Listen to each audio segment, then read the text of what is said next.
Hey there guys, it's Metro, and today we are back, the last dungeon specific episode of the new player guide series with my main man Cop, and this time we're in Tomb of Sargeras. What do you think about this one? Oh, it's horrible. You know, we gotta get what killed Jaden at the end here. So I always call it Tomb of Sargeras because people always say TOS, and just a little tongue-in-cheek joke there. But yeah, obviously it's Temple of Sethraliss. We're going to be taking a look at this. This is the last dungeon we're doing, but it's definitely it's one that I think is going to be pretty complicated to explain because there's a lot of weird stuff going on in this dungeon. Have you ever done this one much? I've done it a couple of times, and all I can say is electricity is bad. Oh, right, that's true. I forgot. That's an interesting part of the dungeon for sure. There's not a lot of ground traps in BFA Mythic Plus, but we're gonna have to talk about some today. So you might as well get started here. What you're gonna see a lot in this dungeon, the main thing here is that there's too much count. There's just not enough places to skip.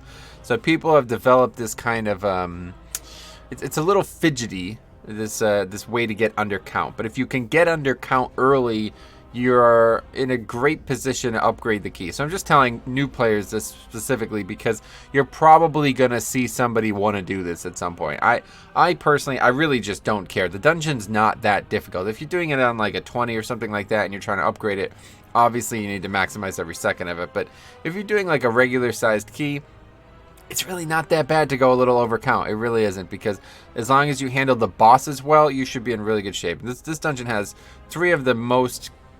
some interesting bosses, let's put it that way. I won't say they're difficult, but pretty much every boss in here has got a bit of a trick to it. So why I'm saying this now is because a lot of people like to shroud out of the gate. So if you're gonna skip, you're gonna actually skip 3 different times in this dungeon. And out of the gate is the worst one, if you ask me. Not necessarily the least effective one, but the one that has the most potential for failure. And that's because if you wipe or have any real deaths on the first boss or anything leading up to the first boss, that's it. You're not going to be able to skip again. And honestly, I have seen many times where we somehow mess up in the first 5 minutes of this dungeon and the skip has failed.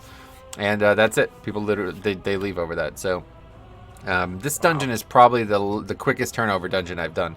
Very often we get to the first boss, whatever route we take to get there, wipe to it, and that's it. People leave. So just be aware of that. But anyway, let's talk about the trash, assuming we're not skipping. If you were skipping, you would be going past this pack, past that pack, and then past the third pack we're going to talk about here, but we're not going to be doing that today. So anyway, the marksman is got one very important mechanic here that you're going to want to know. There it is there, power shot. It is going to pick a person, and it is going to try to shoot at them. Okay, nothing crazy. It's dodgeable. But if you get hit by it, it does a ton of damage. And then as you see, this Dust Devil is casting heals. Doesn't heal that much on 0, but on Mythic Plus, you're obviously going to want to kick that. So, yeah, not much going on here, these opening packs. Just a couple interrupts. The Lightning Bolt actually does a fair amount of damage, too, especially on a higher fortified key. But these pups, they're non-elites. They have little health, but they're kind of pesky. They kind of charge all around. So, ideally, you'll keep everything together, especially if you're a Blood DK.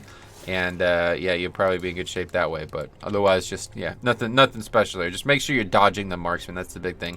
Next pack includes a Stone Fist, which is a mob that's gonna basically just be like a bruiser type mob. He's got a lot more health. Gonna do a little bit more damage. There's that power shot. As you see, it was targeting me. I could have dodged it.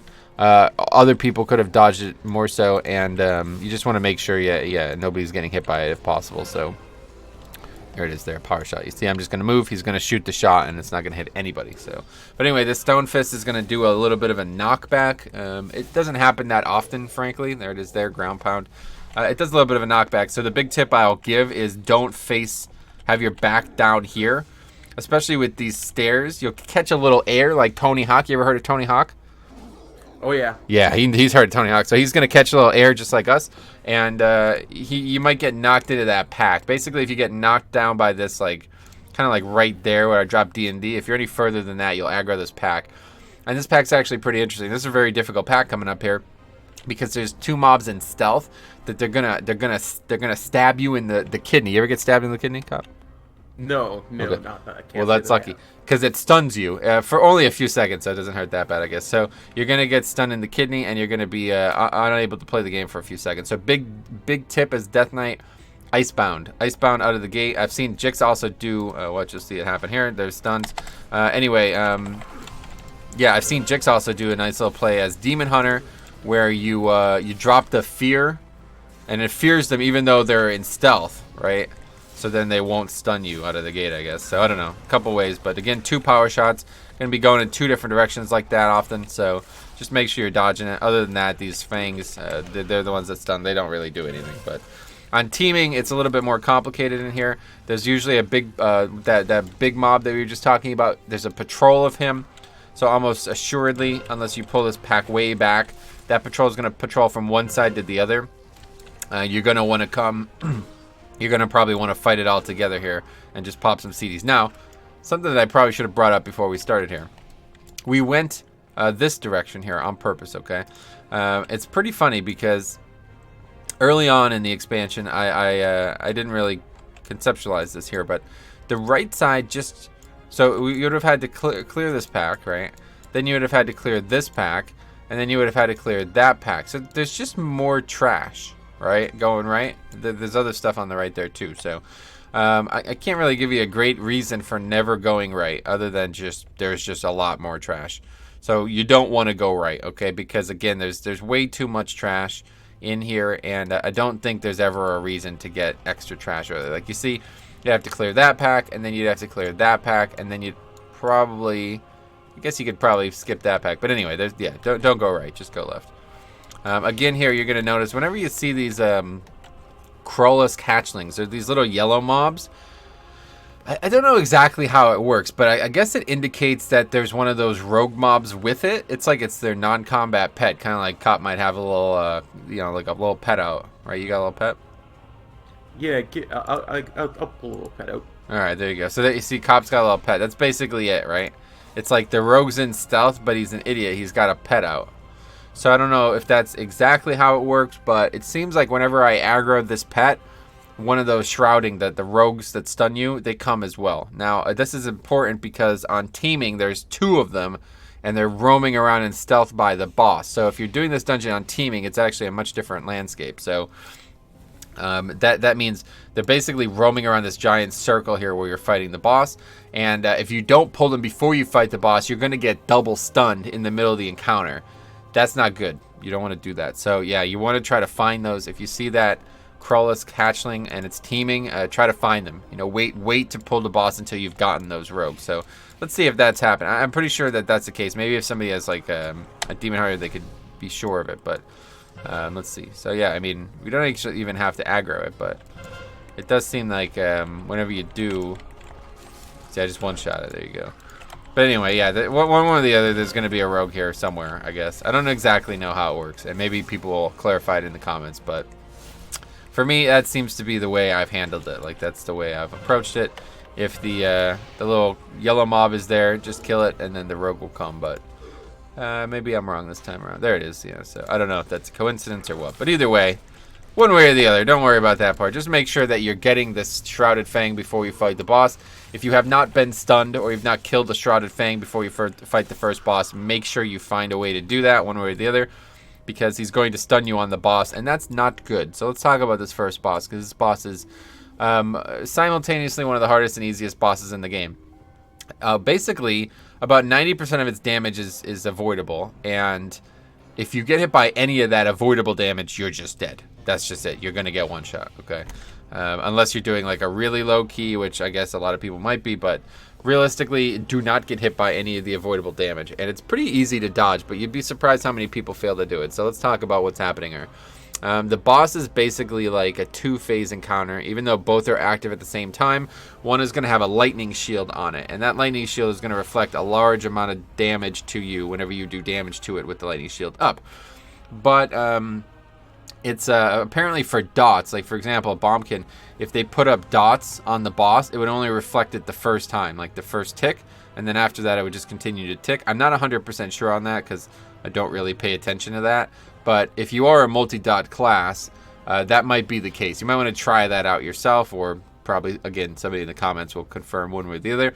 I have seen people do significant damage to the target that is not the target that you should be attacking, though, and it's somewhat successful. So, but anyway, you're going to always start with Adderus. That's the guy with the skull on him there. He is going to be the first target, okay? And it's very important that you know what you're doing here, because The boss is basically going to... Is that the right guy? Maybe I'm wrong about that. Hold on, let me pull him and make sure before I explain. Yeah, it's Adderus. Okay, so anyway, I'm just going to reset him. But yeah, so Adderus is going to do basically a mechanic that if you're not aware of it, you're going to just get one shot, all right? Legit one shot. And it's a little finicky because for me, I rely a lot on the deadly boss mod timers, and they seem to still be wrong on this a little bit. Like they're a little late on it. Let's put it this way. So what he's going to do is he's going to do a mechanic called Cyclone Strike. Okay, it's going to target, like he's going to turn to a player and he's going to look to hit them with it.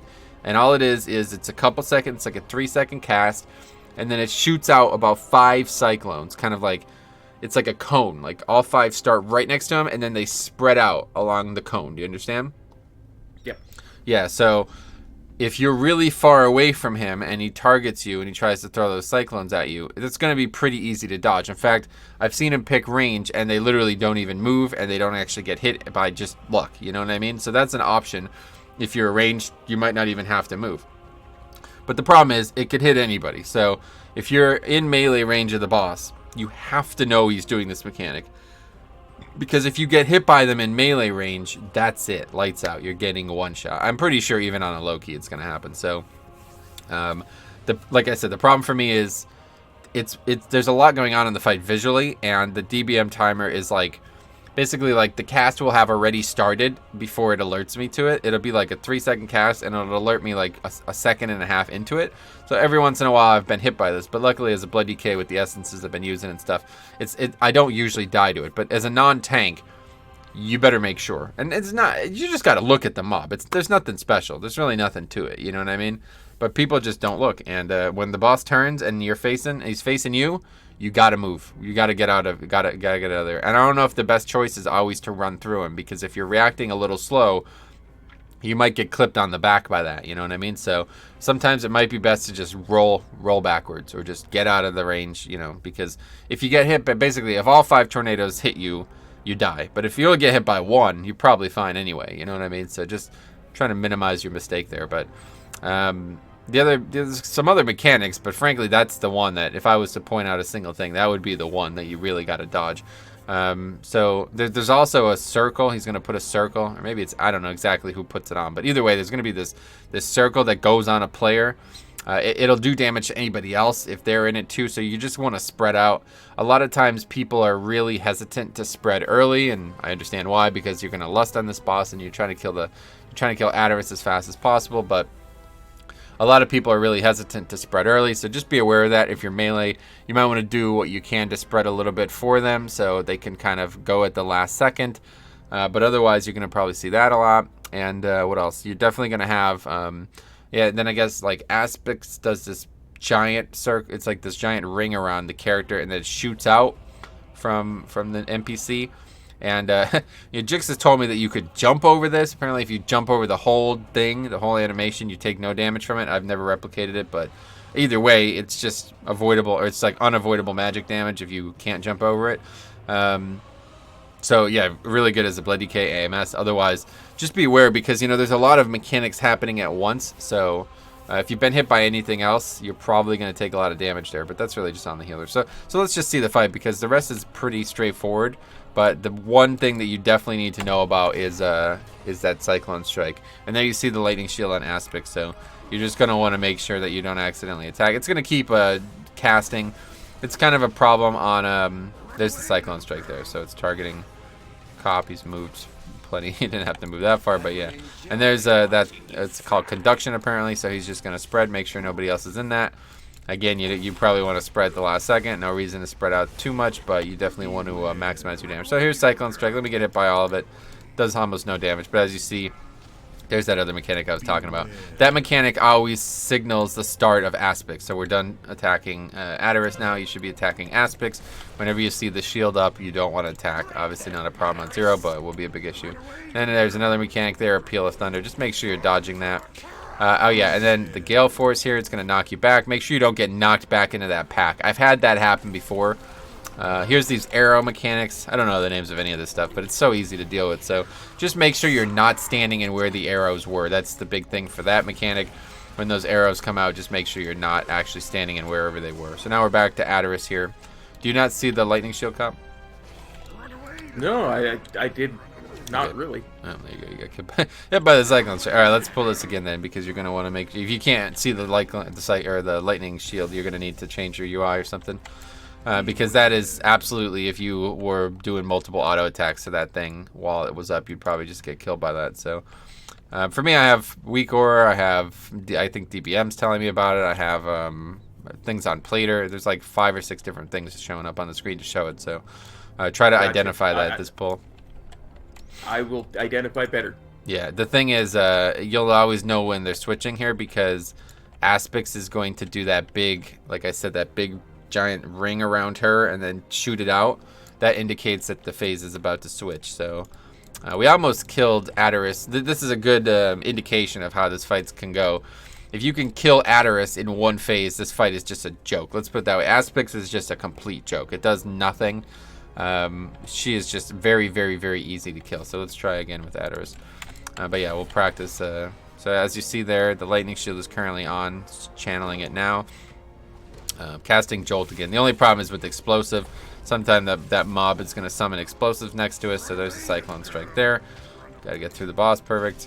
And Conduction's coming out now. So that's on Cop again. Obviously, he's just going to run. You don't even have to really run.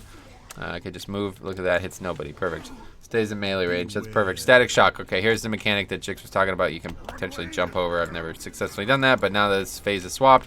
So we're on Aspix. The Gale Force is happening. You're going to make sure you just don't get pushed pretty close to getting pushed over there, but you want to just make sure you don't go that direction. Don't get pushed in that trash pack over there. Move out of this Peal of Thunder mechanic, and then after this, the arrow mechanic is going to happen, and just make sure you're not in the arrows anywhere. So it's coming from Sargeras, I guess. He's going to like kind of telegraph where he's shooting his kind of blink strike, and you're just going to move to make sure we're not in it when he does it, and that's it. That's the whole fight. So Gust, you want to just interrupt as much as possible, just does some magic damage. All right, shield is swapped, so we're back to Sargeras.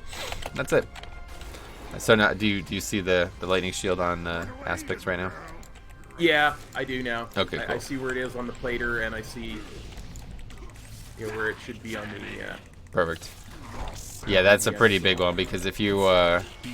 once the other one's dead, that's it. You don't have to worry about it. It's going to go away, so you can just attack. But anyway, yeah, if you don't see that, if you don't know when and where to switch, you're literally just going to kill yourself, like, immediately. Like, this actually happens a fair amount in Mythic Plus. I don't know how, but people... they attack the wrong target and they just get killed. In fact, this was really common in Season 1 when Frost Mage was like super high meta. Frost Mage's splitting ice ability, it would hit both targets unless we pulled the boss separately. So that's something that I've grown to do recently anyway, just because I don't want to have them... like, ideally you would have them stacked up and they would die like normally, but when somebody's attacking the other one like constantly, they're just going to kill themselves. So a lot of the times I would pull it to kind of where we just showed here. I'd pull it to about here, and then the other one kind of just sits in the middle. In the old days, like I say, I used to just fight them on top of each other and just whatever happened, heal to it. But not a good idea now, especially some classes are going to hit both by accident. So yeah, that's it. So anyway, here we see the first floor trap. If you get hit by any of these gray swirls, you're probably just going to get one shot in Mythic Plus. They knock you around as well, which makes it problematic. Let's see what happens if I get... yeah. Knocks me around here a bit. Doesn't do much damage at all on 0. I guess maybe it's based on the key level. I don't know, but this does a lot of damage. So sometimes I like to just speed pot here and clear this out, because you get this guy down here as fast as possible. You're going to be... everybody's here. You're going to have no problems with this at all.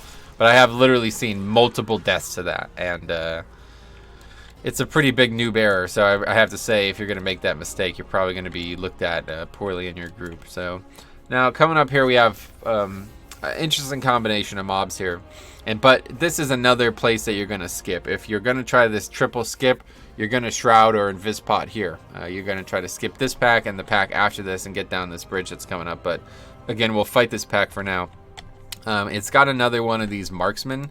But this time, for some reason, it's got my favorite ability in the entire game. Dust Cloud, obscured from view by a dust cloud. This means that... yeah, you can't hit the mob when it's standing in it. Let's put it that way. It's not like a smoke bomb where you could stand in it and then hit the mob. It's just can't be hit. It's can't be gripped, can't be whatever, knocked back. The only thing you can do with it is ring a piece. So, here you go, Cop. Big play here. You don't have to do it now. What the fuck you doing, dude? Okay. I hit the wrong button. Jesus. All right, I guess we're going. Anyway, wow, you pulled like the whole room too.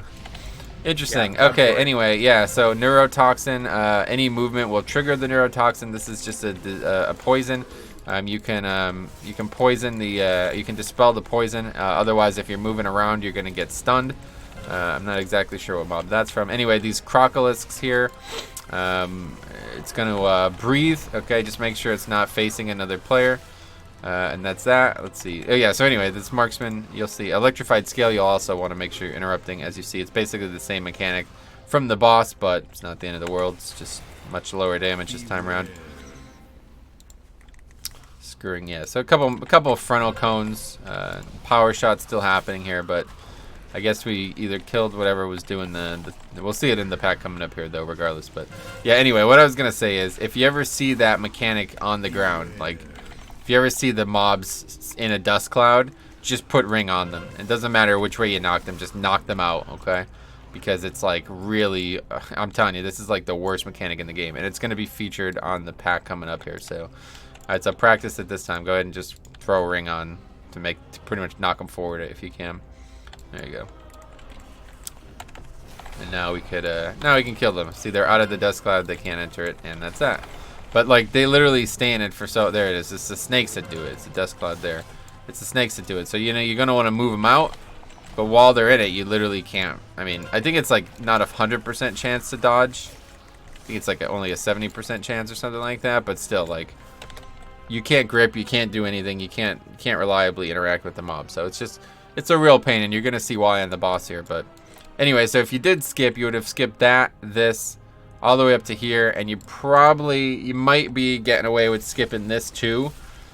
If that's the case, that's really good, but it's a patrol. Patrol's from the top of the bridge to the bottom, so good chance you're fighting this thing. And again, just interrupt the thing. The cast like a lightning shield, just like on the first boss. Otherwise, just keep the mob faced away. Nothing special here. The trash itself, this is actually, I should bring this up now. The trash itself in this dungeon is some of the easiest trash in the game. This dungeon is not difficult at all on Fortified. I don't look at any of the trash in this dungeon as difficult on Fortified. In fact, I think it's the easiest Fortified dungeon. This dungeon, I think, you know, for people who think like dungeons are harder on Fortified, this is the dungeon you want to do on Fortified. It's got there's almost nothing dangerous. So, obviously, giant big red swirl, just move out of that. Kind of like does it to kill himself, but I don't think it actually terminates the mob like it did in Motherlode. I think I have seen him do it and then still be alive, so just be aware. But you don't want to stun it, you don't want to just get out of it. Now these incubators, the mobs in this room are a little bit more important than you might realize. This lightning in a bottle, which Cop just interrupted, is going to put a little thing on the ground. And the main thing here, though, is the tenders. They're going to do a lot of pesky stuff. There's the Pyrrhic Blast. They're going to do a lot of pesky stuff. So what I like to do is I kind of like to be in combat with only 2 to 3 mobs at a time here. There's the Noxious Breath again. Make sure nobody's in front of the mob. And make sure you're turned away. Electrified Scale, you want to interrupt if you don't. Just going to put Nature Damage Reflect on. So you might want to pull 2 of these at once. They have a lot of health. They're going to do some damage, but as long as people are dodging the breath and the tank's not constantly turning the mobs, should be pretty easy to survive that. Interrupt that so people aren't doing extra damage to each other. But the problem here is if you pull a lot of tenders, this is what I was trying to get at.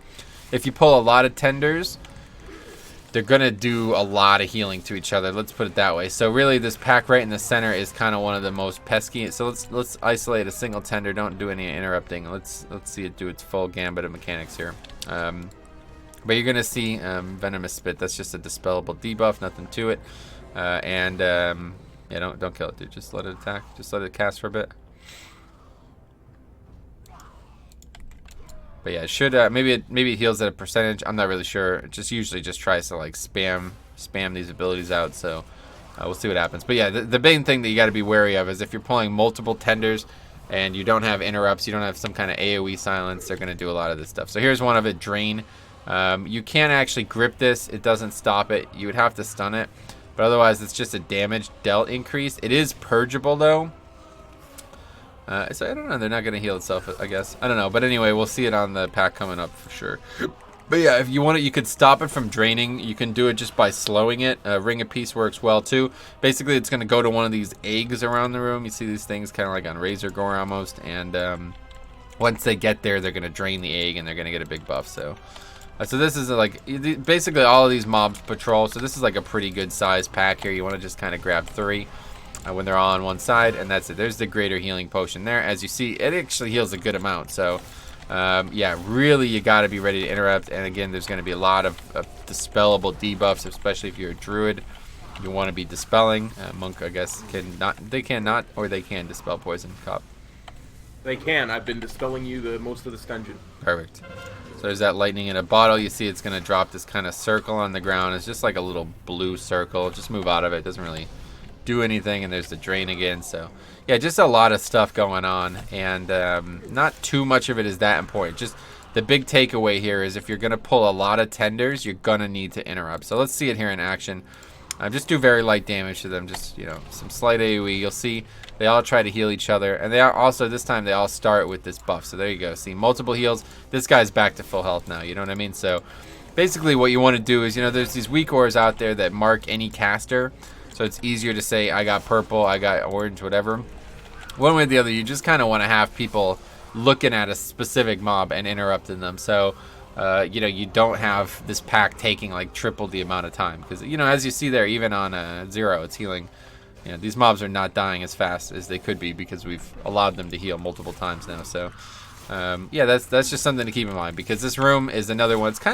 It's a little bit similar to Underrot, the room in front of Krogma. Oh, yeah. Not necessarily, because you can't actually pull the boss unless you kill all the trash, but it's kind of like a free form. Like, you can pull as much or as little as you want, really. And if you pull at all, like, you think like, oh, I'm just literally just gonna pull like 15 mobs and just go nuts, you'll just never kill the pack. There's just too many healers. They're all gonna heal each other. So that's kind of the limiting factor here. Okay, so now Marikta is definitely the break boss in here. You're gonna want to lust on 1st, 3rd, and 4th. But lusting here is probably something you never should do, no matter what the dungeon's looking like. It's a very odd encounter, let's put it this way. Long story short, he has very few mechanics. He's going to do a frontal breath. It's going to put poison underneath wherever you are. So you just, basically, ideally, you'd want to kind of stack the poison up so it doesn't occupy too much space in the room. But it's really not that big of a deal. Most people just don't even interact with the mechanic, and there's no problem. Just make sure you're not right in front of the boss. The other thing he's eventually going to do after, I think, like the 2nd phase thing starts, he's going to do like a blind. If you're looking at him when he finishes the cast of the blind, it's going to blind you for a few seconds. So the easiest, you just turn away. Just turn your character the opposite direction. You won't get blinded. You'll want to make sure you do that every time. If you get blinded as a tank, he's going to switch aggro. So do not let that happen as a tank. But the real problem on this fight is these freaking snakes that come out, man.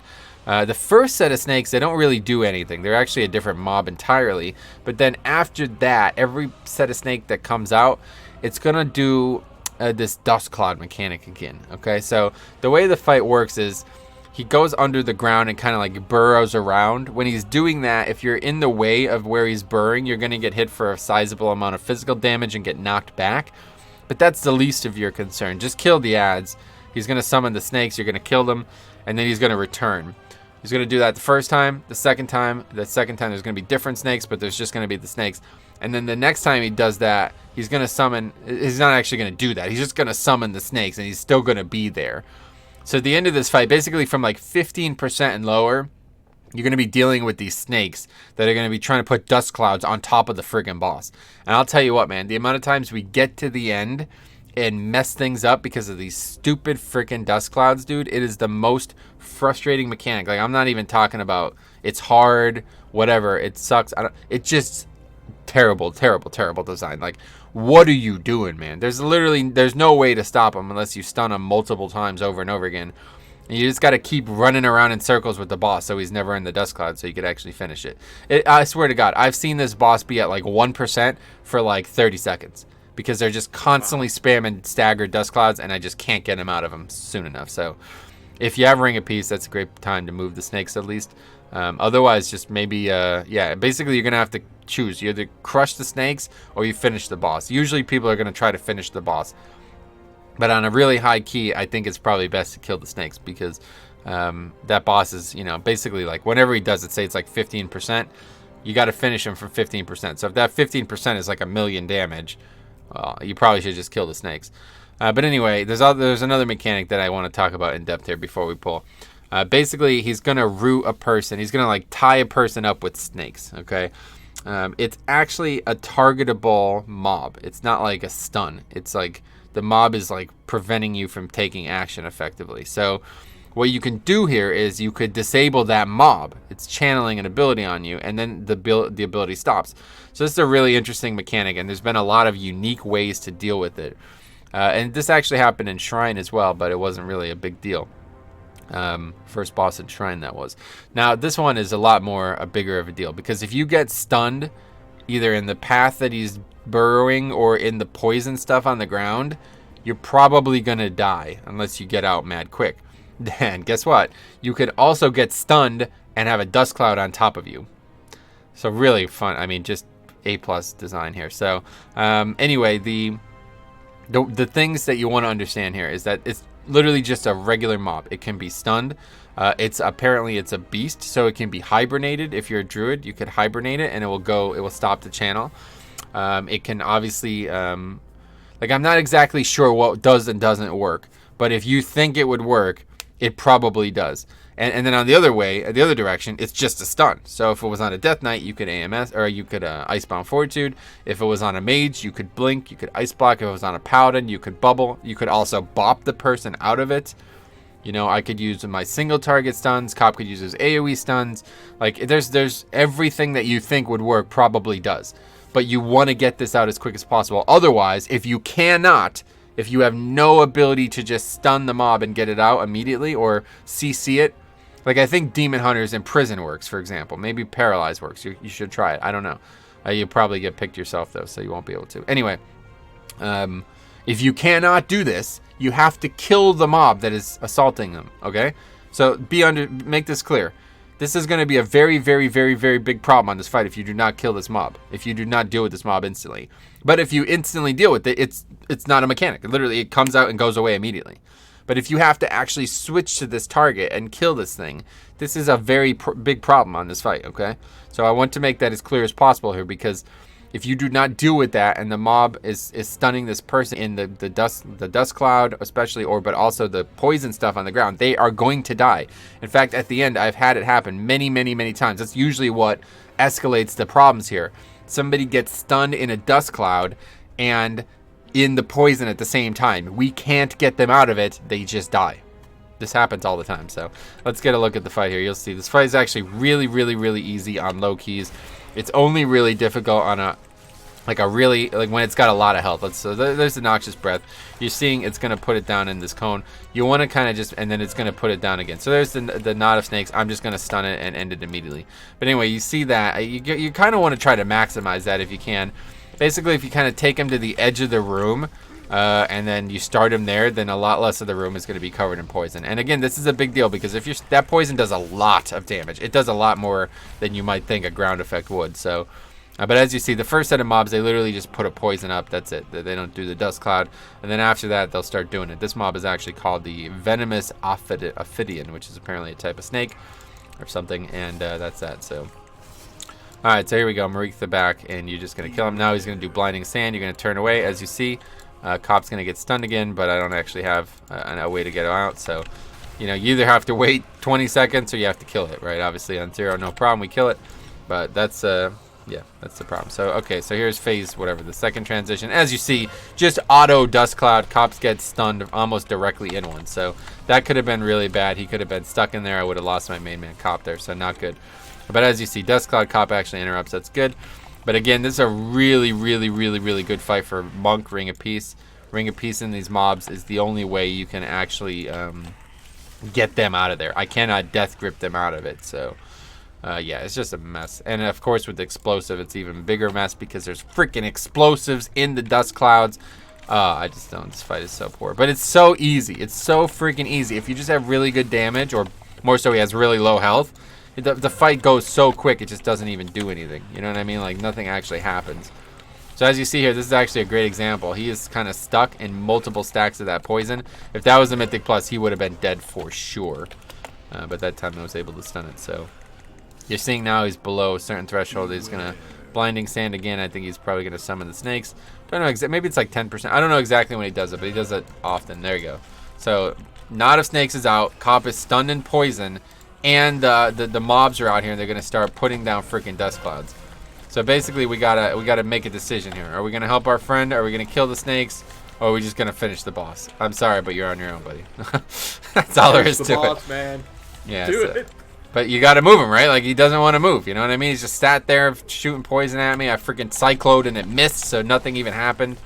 It's just a mess of an end of a fight, man. It really is. The worst ending of any encounter in this expansion. Maybe of any encounter ever. I mean, honestly, the only fight that reminds me of, this reminds me of Putricide. If you guys ever did Putricide in ICC, the last, 10% of that fight were the worst design of any encounter, and it was so unfun. But if you just powered through it, it was easy, like the easiest fight to finish. You just had really good damage, you just powered through it, it was nothing. But it's the same way, this fight. If you just power through it, it's nothing. But if you have to actually live in that phase for a while, it sucks. It really does. Yeah, I can tell. I was stunned inside poison a few times. And yeah, and that was on zero. I mean, not really a problem. But on Mythic Plus, you literally would have just gotten killed. So, all right. Anyway, so we got some Nimbus now. A really good. There's only 3 mobs coming up here, and then we're gonna talk about this puzzle coming up. But there's only 3 mobs, so you might be interested in pulling all of these together. That's up to you. If you think you can, feel free. I like to go 1 for 1 here because these mobs actually have, they can be gripped too, by the way, even though they look like they can't be. They have a lot of casts, and I think you really want to interrupt these because basically what they're going to do is they're going to try to put this charge on them. It's effectively just a buff. As you see, damage dealt increased by 50%, and then they're going to try to release that charge, and then they're going to do AoE damage. So if you're fighting 2 of them, it's unlikely that you're going to interrupt all of them, and they're going to do a lot of damage to you. So, you know, if you can kill them quick and you think you can get some interrupts, go for it. It's also purgeable, also spell stealable, which is probably the bigger deal because, you know, mage get a big buff, I'm sure. So, and then there's the Stormcaller, who honestly I don't even know what it does. I really think it's just like entirely incidental. Maybe it did that little swirl on the ground. I'm not actually sure, but this Nimbus is actually a really dangerous mob type, and the Stormcaller just does nothing. So it probably does that little lightning thing on the ground. That's probably what it is. But yeah, otherwise just make sure you're interrupting the Nimbus. Right now, at least, there's often an Emissary here. This is a very, very common pack for the Emissary, so that's that. So now what you want to do is come over here and just RP like you're not doing the rest of the dungeon, because the rest is pretty unfortunate. So let's talk about what we're doing here. So as you see, this is like Super Mario Brothers 2 if you ever played it. There's these like electrical balls kind of rotating in a pattern. One's faster than the other. So basically the patterns are going to overlap kind of every 3rd time is how it should work. And that means that if you're really fast, you can get through it about 70% of the time. And if you're unlucky, you have to wait a lot. So yeah, there's nothing to it. They have nerfed it multiple times, but you just run through the center.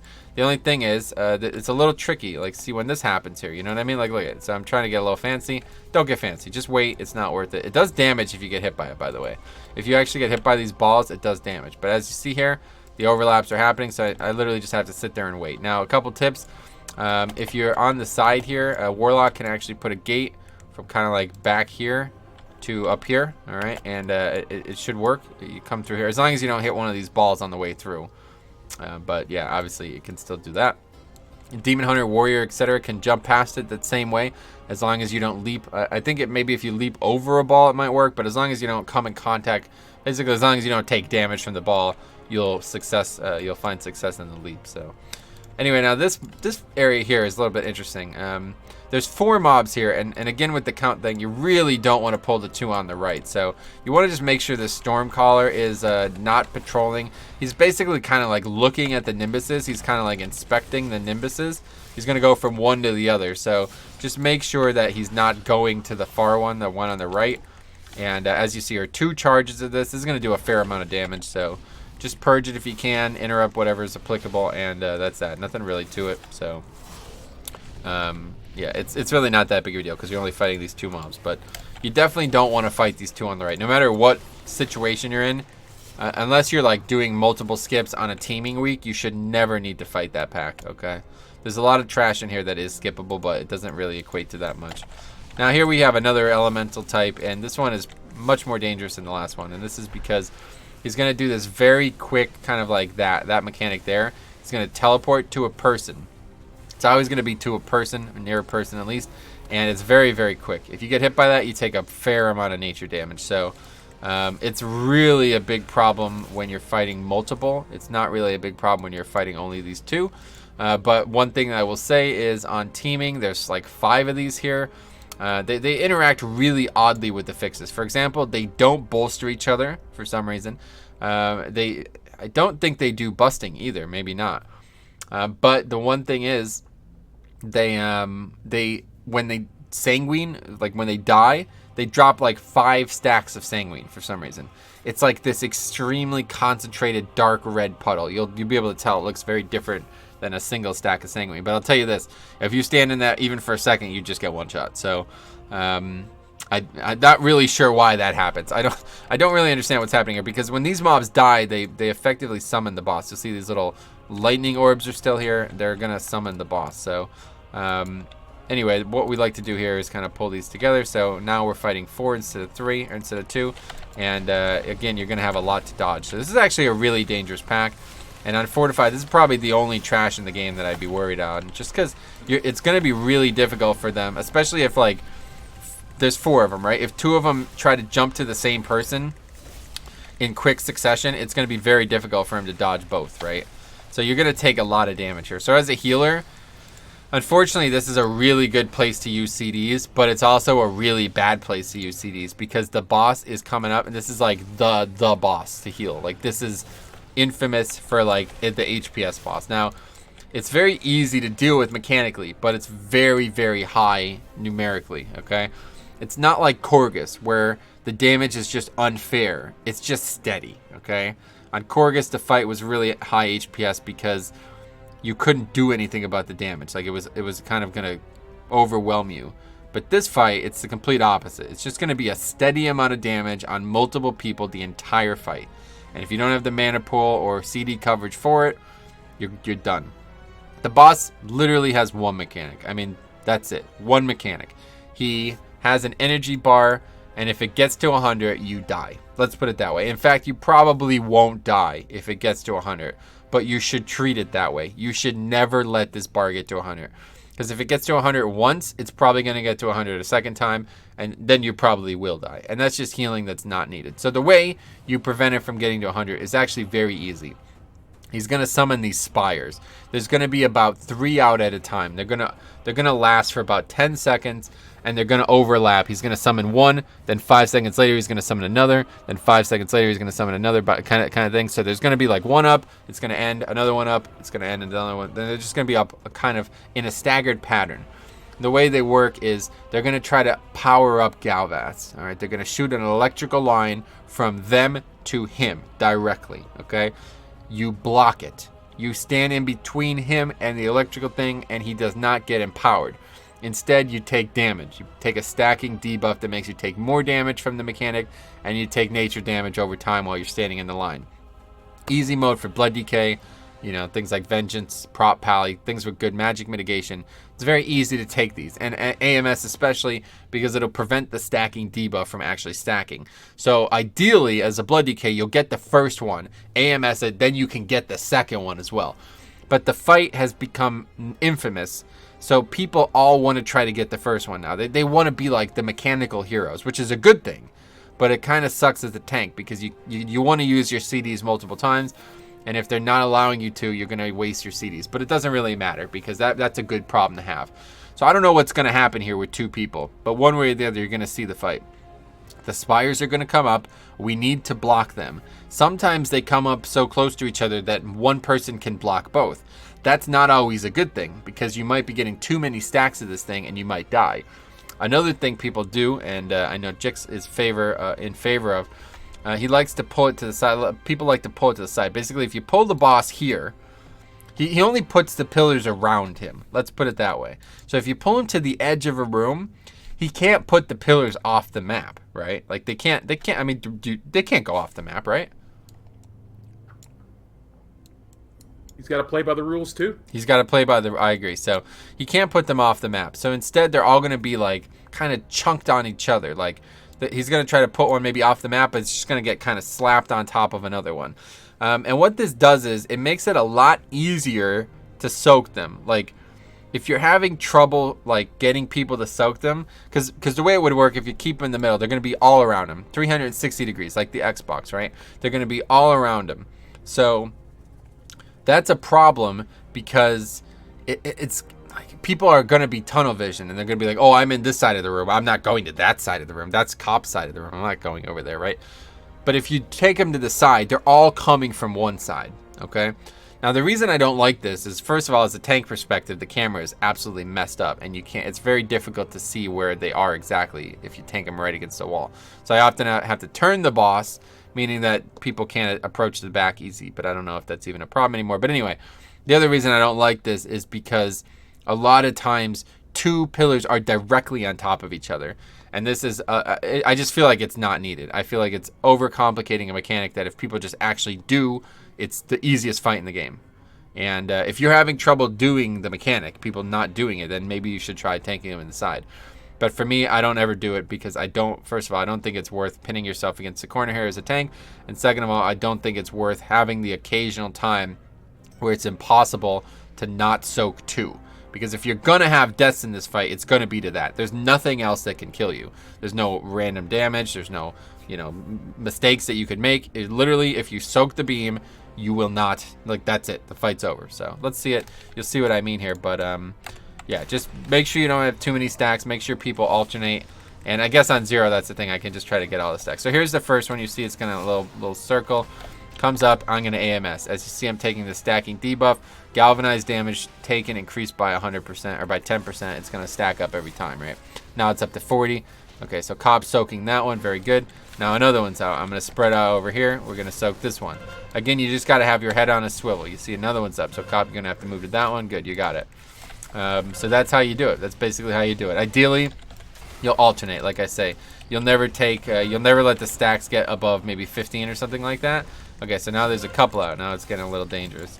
Yeah, so there you go. You get that one. But anyway, yeah, you see we let him get a couple charges there. His bar is moved up to 60 basically every second. It's on. Let's let him have it happen. Don't soak that one. Don't soak that one. Move. Let's have him happen. You'll see what happens. He's going to cast this ability here. There you go. Consume charge. The problem is if you're missing one, you're probably missing multiple. So it's just going to fill up again very, very quickly. And he almost did it again there. But as you see, Cop's got 280% damage taken. So yeah, he would have just got absolutely one shot if that went off. No way you're surviving that. So, but that's it. I mean, that's really the easiest fight in the game if you do it right. And if you do it, it's just a really high numerical fight. It's a very unique encounter. And that is the fight you want Bloodlust on in here. If you Bloodlust on no other encounter, that's the one you want. All right, now we got another one of these stupid lightning mazes. Hopefully they're self-obvious. Like I shouldn't have to explain what to do here. Just don't get hit by these orbs, and there's not really any trick to it. If you can jump over it or whatever, do it. But yeah, just you really, the big thing here is you can't waste any time here. Like if people are getting knocked back multiple times, you're just wasting a ton of time. And the end of this dungeon is a bit of a pain. So before we do that, let's talk about it. Again, there's another lightning maze. Don't go through this yet. Let's talk about this one. This one is a bit of a pain because it's going to slow you dramatically. And I never realized it slowed me because I'm a Death Knight. I have a slow reduction baseline. And but yeah, if you could freedom, I think probably gets it off you. I don't know. But this one's a little bit more, you got to run against these walls here. And the faster you get through this, the better. Because that mob at the end is the one that's making this wall.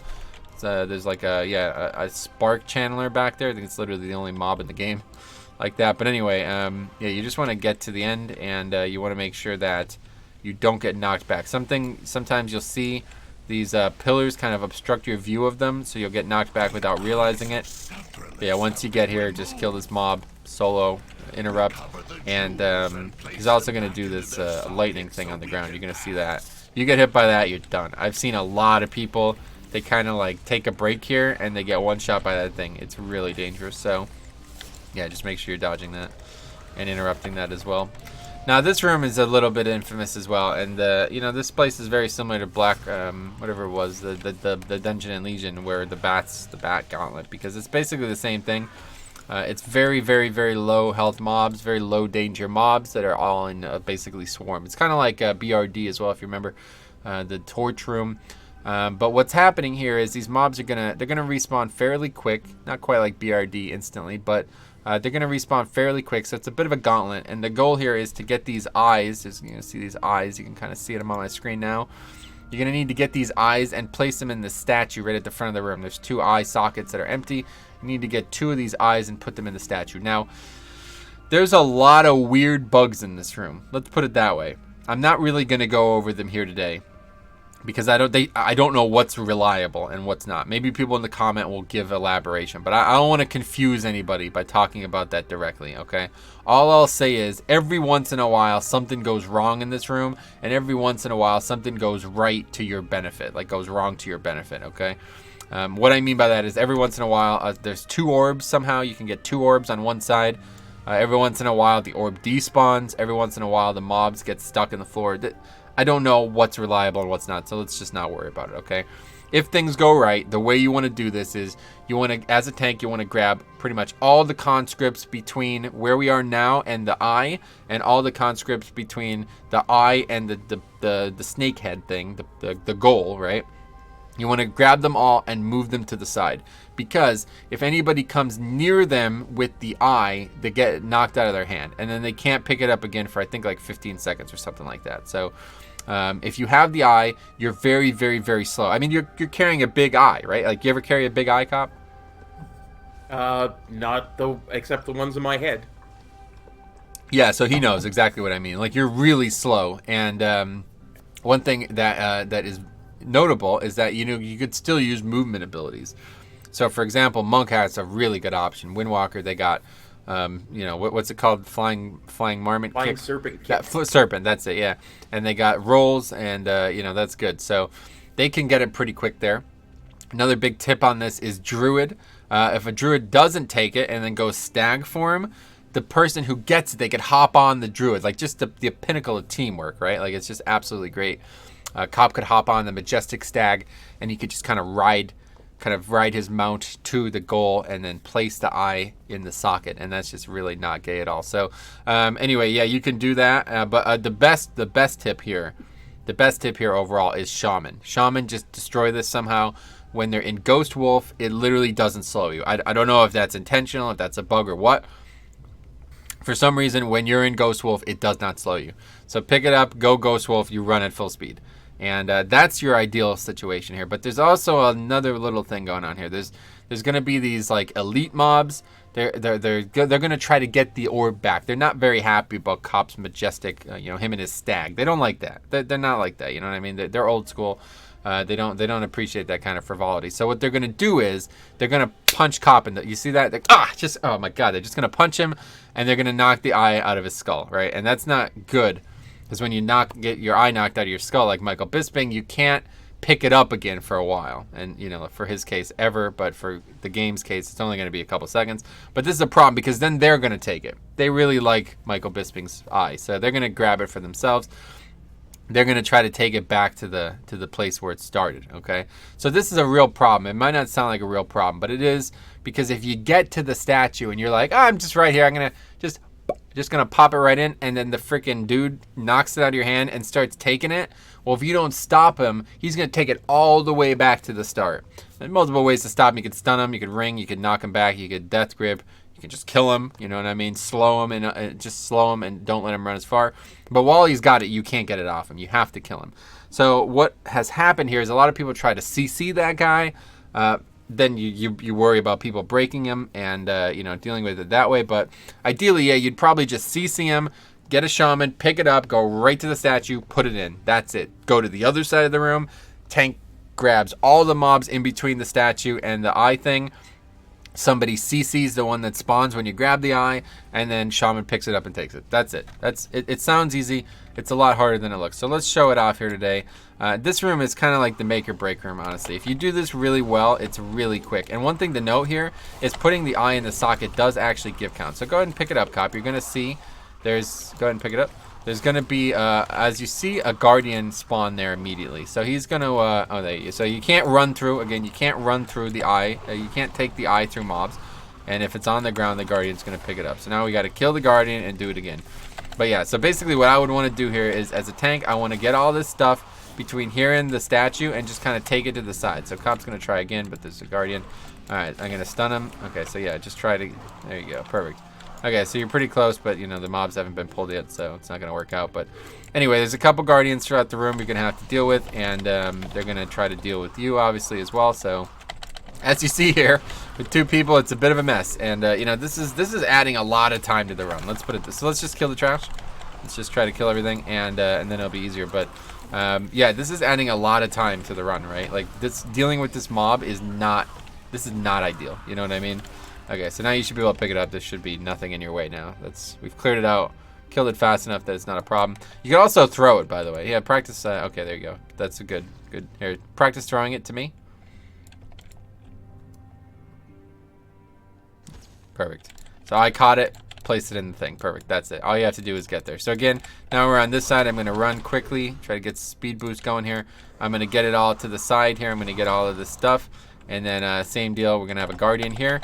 And I'm going to try to pull that to the side as well. And then Cop is going to grab it and hopefully take a path that's not going to lead him through mobs, which is kind of difficult because I slowed the mobs like an idiot.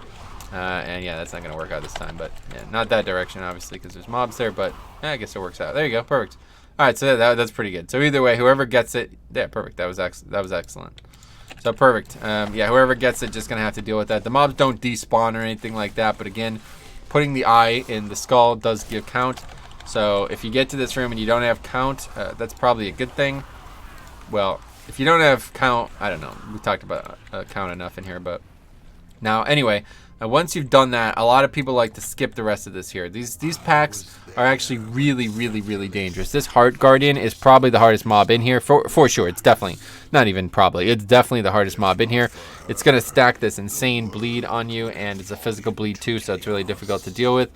But what you want to do here, if you are going to shroud or skip, you want to try to get as far as possible. You need to get to right about here, okay? If you get much farther than this, you're going to aggro the Hexer, and then you're not going to be able to skip. So this is a big problem because this path is actually really long. If you're going to skip both of these packs with an Invis Pot, you're going to need to do it really perfectly. If you have no speed boost, you're in trouble. So luckily, some classes, you know, you use a speed boost, you can then Invis Pot after you use the speed boost, and it'll get you there. DK, ironically, is one of the best at this because I have a really long, it's not a very fast speed boost, but it's going to last for a while, so it's going to get me pretty far. Monk, unfortunately, doesn't have one. I guess with Tiger's Lust, you can do it.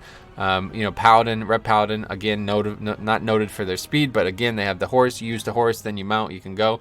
And same with Rogue Shroud. You got to get through this quick because it's, you know, it's probably about 20 seconds of walking. So basically, your goal is to get from right where we are now to see if I can put a marker.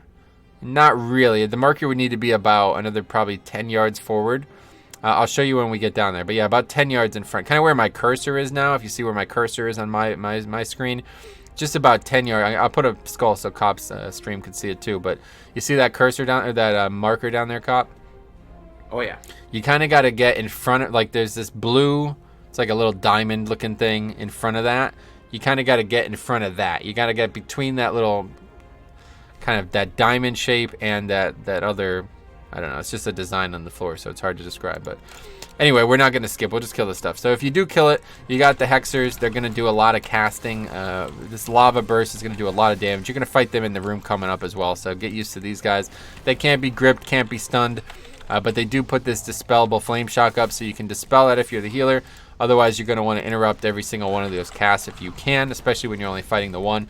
Because it's very bad. It's very dangerous. Does a lot of damage, and it can really overwhelm you. So as you see here, Heart Attack. Wow, that's a grim name. I never actually looked at the name of it. But anyway, he's gonna put this massive debuff on you. You're gonna be taking so much damage from this mob. And again, on you know, with an emissary here, this is a really dangerous pack. So you really don't want to fight this pack if you don't have to. Mostly because it just means that you've given up on trying to get under count. This is the easiest place to skip. Like, if you're going to skip some of the other places, fair enough. Go for it. They're a little bit more complicated than this. This is literally just run in a straight line fast, and you skip 2 of the hardest packs in the game. If you were going to skip any place in any dungeon, this would be the place for it. Also, yeah, Cop's currently a snake charm, so that Plague Doctor is going to be part of the encounter. You're going to want to make sure you interrupt him. And then it's basically, yeah, snake charm there. You see it's going to kind of CC somebody, I believe. You're what? Yeah, you're a snake. Okay, so you could dispel that. It's magic, but otherwise it can be interrupted. So just try to interrupt these plague doctors as much as possible on the encounter as well.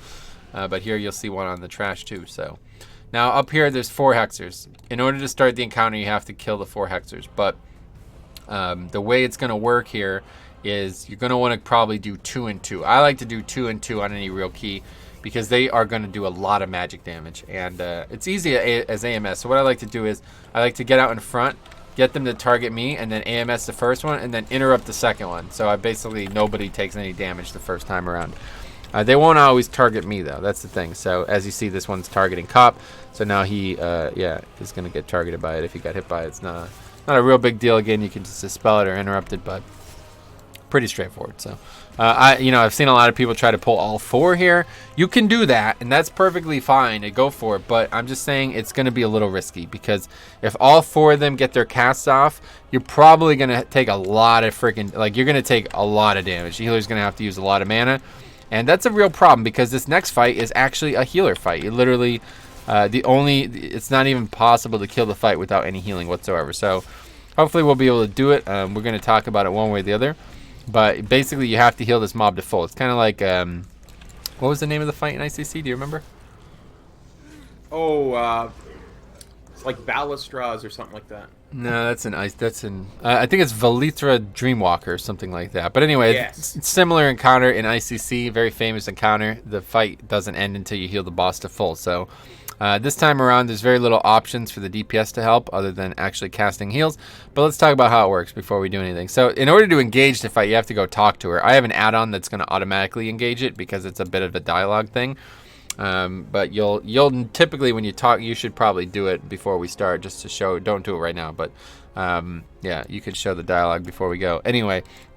So let's talk about this fight. Okay, so the way it works is as soon as you start the encounter, there's going to be 4 dudes who are going to channel on her. Long story short, okay? They need to die because while they're channeling on her, she's taking 25% reduced healing for as many people that are channeling. So at the start, 100% reduced healing. You kill 1, 75, you kill 2, 50, blah, blah, blah, right? So you got to kill all 4 of them before you could effectively heal her at all. And she's got a lot of health. Let's put it this way. You're going to use probably about 75% of your mana bar getting her to 100% quickly. So you don't want to be wasting mana on doing that. Now, once you kill all 4, it's going to drop a little orb. You could use it to channel on the mob. And it's going to heal her for probably like 5 to 10%. It's not much. It's not much at all. Maybe less than that. I don't even know. It's so inconsequential. I feel like I don't even notice it. But it's there. You can click it. Just make sure you don't click it too. Actually, I think it might not be from killing those. That's how inconsequential it is. I don't even know what it does. I think it's from killing the Guardian. So let's talk about that mob. That's the mob we just talked about earlier. He is still going to put that damage debuff on you. That heart attack thing, okay? That is very, very, very, very dangerous on this fight because there's a lot of ambient damage. So he's going to spawn. You're going to get him over to one of the targets that are going to be up, and you're going to focus fire him down while cleaving off him onto the other targets. That's your goal. Kind of maximize your damage here. On top of that, they're going to be summoning these plague doctors. These plague doctors are going to be the ones that we just showed as well. They're going to try to chain lightning. They're going to try to turn Cop into a snake, which, I mean, do you like being a snake? I do not like being a snake. Okay, so that's interruptible on that case. So we'll do that. Dispellable as well. And the other big thing that you have to realize here is there's these little kind of blue circles on the ground. If you get hit by them, it's like lightning coming from the sky. If you get hit by that, that's probably a death. I mean, you might survive it, but it's going to be so much damage that you really just can't stress the healer's mana pool at all. That's the problem here. If you want to get this fight done as fast as possible, the DPS have to take 0 avoidable damage. They have to because they cannot afford. The healer wants to spend all his mana on his biggest, on his quickest heals, so he can get it done as fast as possible. And if he has to conserve mana while he's healing the snake, the chick or whatever, then the fight is going to last so much longer. So, on top of that, there's going to be these little frogs. There's frogs that are going to come out, and they're going to, if they get to, basically they're going to try to chase the target.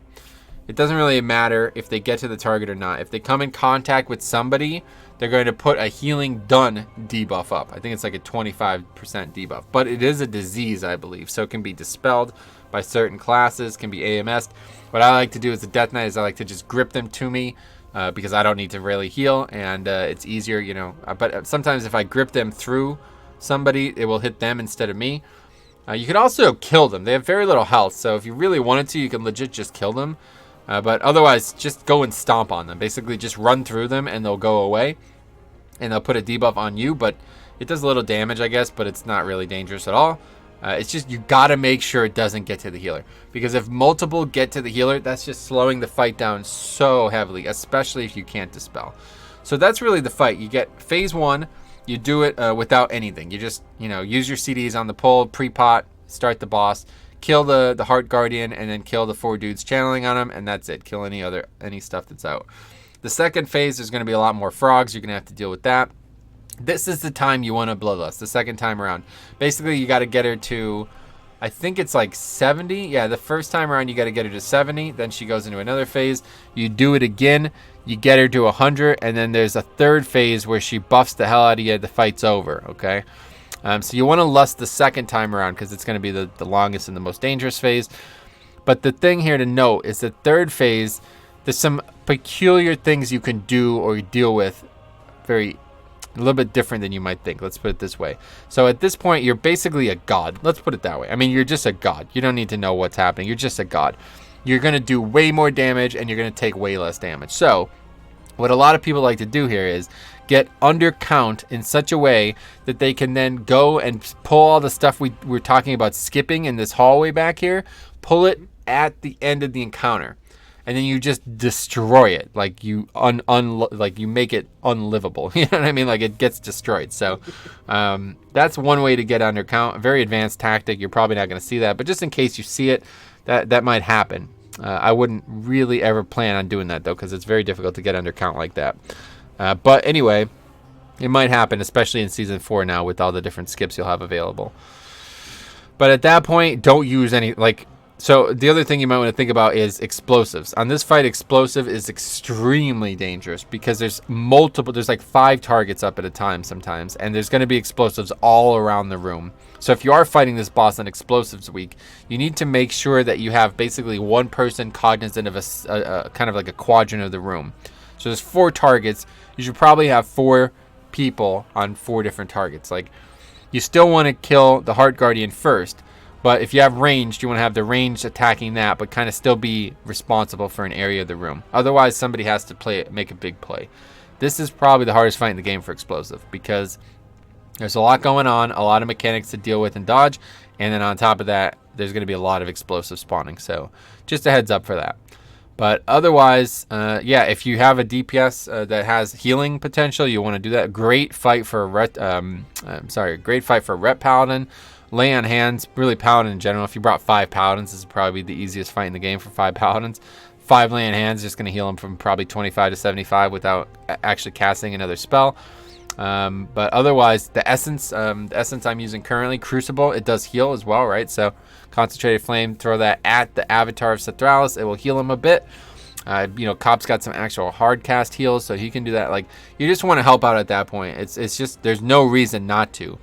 I've seen arguments break out over this, actually. I've seen arguments break out where it's like the healer is out of mana and the bombkin is just sitting there. He didn't innervate him. He didn't cast any heals. And you're like, dude, why won't you heal him? And the dude's like, oh, I'm not healing him. That's not my job, So anyway, that's that. So go ahead and open the dialogue, Cop. Show your portion of the video, what it says. Tell me what it says as well, because it's been a while. You see the avatar of Sethraliss before you. Though still alive, she's very weak from the trolls' meddling. All around you, ancient defensive wards flicker to light. We will restore you! Go for it. Want to start the encounter? Let's do it. So basically, you'd want to pre-pop before you do that. And as you see, 4 hexers around the room. There's the Guardian. So we're going to want to kill that thing quick. Keep it on top of another hexer so you can kind of just cleave off it. And all your single target is going to be poured into this thing. There's the little lightning strikes I was talking about. You get hit by those, you're in bad shape. And there's a Plague Doctor spawn as well. Fully grippable, so it's really nice as Blood Decay, but otherwise you want to interrupt it. Oh yeah, so there's actually the circle orb thing I was talking about. That spawns when you kill the Guardian, not when you kill the Hexer, so that was my fault. But at this point, though, you don't want to be attacking the Plague Doctor. It's not doing anything, so don't worry about it. We got to get these Hexers killed as fast as possible. The longer this phase goes, the worse, the healer's going to have to heal and the less mana he's going to have. So Basically, if you're a dot class, you want to probably put 4 dots up, kind of thing. You know what I mean? You want to keep them going, kind of keep your damage spread. There's no priority here. You just want them all 4 to die. Okay, so that's that. Now at this point, I don't know what this is going to look like with us, so you're going to have to do some healing here, Cop. I'm going to throw out my essence when I can, but we have to get it. Well, that's actually going pretty quick, I guess, because it's 0. But so here's the toads. You see, I'm just going to kind of step on them, and they're going to put this plague up on me. Cop dispelled it, I guess, so that's nice. But yeah, there it is. Their healing reduced by 50% and does plague damage, so it's not really that big of a deal. But anyway, you got to get him to 70, 75 maybe. I think it's 70. But Cop's doing a pretty good job healing it, so that's good. Also got the essence ticking a little bit, so that's good. There we go, 70, perfect. So we did it without a healer, pretty nice. This is a fight that you really can't do without a healer, though, like on a Mythic Plus. It's just going to take like 10, 15 minutes if you do it without a healer. So for some, we actually had this happen where the healer left, and then literally we just had somebody. This is a really, really, really easy fight overall. Like, there's not really a high DPS requirement or anything like that. So we actually did this with 4 people. We just had one of the druids in our group switch to healer, come back, and that was it. We killed the fight, finished the key. Very straightforward. So, but again, you want to kind of keep these kind of ambient mobs on top of a hexer so you can kill it, and then just kind of watch the toad. Don't let the healer get hit by the toad too often, and make sure you're interrupting the snake charm. So, yeah, just kind of always be cleaving kind of thing. Like, keep damage high in the hexer. Spread your damage out as much as you can, and just make sure that things die as fast as possible. But anyway, that was the phase that we would have bloodlusted if we were doing it for real. Bloodlust there, and now also this orb has a duration, by the way, so I'm not exactly sure how long it is, but if you don't click it in a certain period of time, it's going to go away for good. So anyway, now it's time to heal again, so Copy will have to do that. I'm going to try to get these toads off him, since he's basically replicating a healer in this situation. Could also dispel it, but yeah, as you see, there's a lot of freaking toads. So I have 6 stacks of this, not ideal. But yeah, that's that. And then again, help with any type of healing you can do, and finish up mobs otherwise if you're not the healer. Snake charm, that probably should have been interrupted. Okay, but yeah, so that's that. We just got to get it to 100, and we're good. Snake charmed into lightning, boom, look at that. That's funny. But yeah, that's that. Nothing else to do now. Just sitting here waiting. So sometimes, like, if you're not in a rush, you can literally sit here and just wait. Like, there's nothing else going on. The fight is over. We finished the encounter. Now she's going to buff us to this empowerment is going to absolutely buff us to hell. I'll show it here. Damage taken reduced by 90%, haste increased by 50%, and movement speed increased by 30%. So as I said, God status. And again, if you want to pull the extra trash here, if you still need count, go for it. But it's very difficult to get under count in this dungeon, so that probably isn't going to happen very often to you. Also, something else to keep in mind here, if you are doing this on explosive weeks, you don't need to kill explosives here. They don't do any damage. Don't even bother with them, just finish the fight. The fight doesn't end until every single mob is killed, though. So even though you can't die here, you can still lose a key here. Because if you don't kill stuff quickly, you're literally going to waste time. You know, you might miss the key because of that. But explosives come, don't waste time on them, because they're going to explode and they're going to do no damage to you. So that's it. That's the dungeon. What'd you think? It's actually really interesting. Very unique dungeon. And, you know, I used to dislike it because of how unique it was. Like, some of these fights are so bizarre. But, you know, I quite like it now. I think it's probably one of my favorite dungeons. It's definitely in, like, the top half of dungeons. Top 5 for sure. Because this dungeon is really friendly on Fortified. I'm talking about really friendly. Like, if you were going to be happy about a Fortified key, it would be this one for sure. And I'm not really scared of Fortified, but this dungeon's Fortified. It's just easy. The problem with this dungeon is skipping. This is the real problem. Having a good time on this key is going to require multiple skips. You could just use 3 invis pots. In fact, we did it the other day where we used 2 invis pots and we still were over count, but actually anyway, we didn't do that. But regardless, you can use 2 invis pots, 3 invis pots, 1 invis pot. You're going to want to skip some things. Let's put it that way, because there's just too much count. So I don't know what this is going to look like in Season 4. And that's another reason I wanted to save this for last. But it's going to be about getting under count one way or the other, regardless of how this boss is done. Now, it's actually interesting that I'm thinking about this, because I didn't really think about this for any of the other videos. But this fight might actually be the easiest fight in the game to deal with multiple lieutenants. If you don't know, the way it works is, if you don't kill a lieutenant throughout the dungeon, he joins you on the last boss. Most fights, you think that's a nightmare, like on a boss like the final fight in Atal Dazar. You don't want a freaking lieutenant there. Maybe this fight, it wouldn't actually be that bad. It'd be interesting. I don't know though. So regardless, that's something to consider for the future. So any questions? Yeah, especially if you could do it after she makes you god mode. That's what I was thinking. Like if you could somehow keep that mob up the whole time without it killing you, and you just kill it with the god mode thing, this might actually be the dungeon for it. I don't know. We'll see. Yeah, and I mean, once you get used to those electrical traps and floor traps and stuff, I can see how this could be a really nice dungeon to just cruise through. They already nerfed that floor stuff once, so I don't... It was a problem at the beginning, for sure. It was really fast. Yeah, They made it about 50% slower now, so... It was a problem in the beginning. It really shouldn't be a problem now. If for some reason you still can't figure it out, just settle, just take a deep breath. You know what I mean? It's not about figuring it out. It's just about, being precise with what you're doing and getting used to the idea of it, right? That's it. It's just about being calm. Like, don't try to sprint through it. Just take your time and get through it, even if it takes a couple seconds extra. I've actually had people kill themselves there. Literally. They keep running through it and messing it, and they die. You take a lot of damage from that on a high key. So it's definitely better to just play safe rather than sorry. First time I ever went to go get a Mythic Plus key, I did a Mythic 0 group to get a key, right? And this was the dungeon that they took us to, and I got I kept trying to go through those electric things, and I kept failing at it. They just finally said, just die. We'll res you over here. Or maybe our priest can life grip you over here. Just die. Got real frustrated because it took me like 15 minutes to go through. Of course, that was way back at the beginning of the thing, but... It's an interesting story, because I'm sure that's going to happen to some people in Mythic Plus too. But yeah, you can be summoned past it as well. If you have a warlock and the gate thing doesn't work, you can summon them. You can grip them maybe, but just take a deep breath and you'll get it. So anyway, that's the dungeon. Go ahead. I was just going to say, just let it happen. You'll get past it. Yeah. All right, so that's the dungeon. Like I say, probably 4 of the most unique bosses in the game, 2 of which I think are really fun. I really like the 3rd and 4th boss. I think they're really well made. Second boss, though, really a pain. So hopefully if you're doing this, if you're looking at this video, this is for people looking for new player stuff. You're probably never going to have this problem with the second boss, but just be aware, eventually you're going to get to a key level where you're going to fail to kill that boss fast, and it's just going to be a mess, and you're going to hate it, but... Yeah, don't get deterred. Hopefully Season 4 is interesting in here. But thanks for watching. This is the last dungeon one. So we're going to be doing more videos in the future on other topics. I have a video on my pugging mentality, my thought process when pugging. That'll be coming out later in the week. And Cop and I are going to get together again once Season 4 launches. We're going to make videos on Mechagon especially. And we're also going to make a video on affixes. So stay tuned for that. We just want to make sure that the affix combinations don't change again like they did in Season 3. And if they don't, then we will make a video on all the affix combinations and the new player guide to that. So, any closing statements here?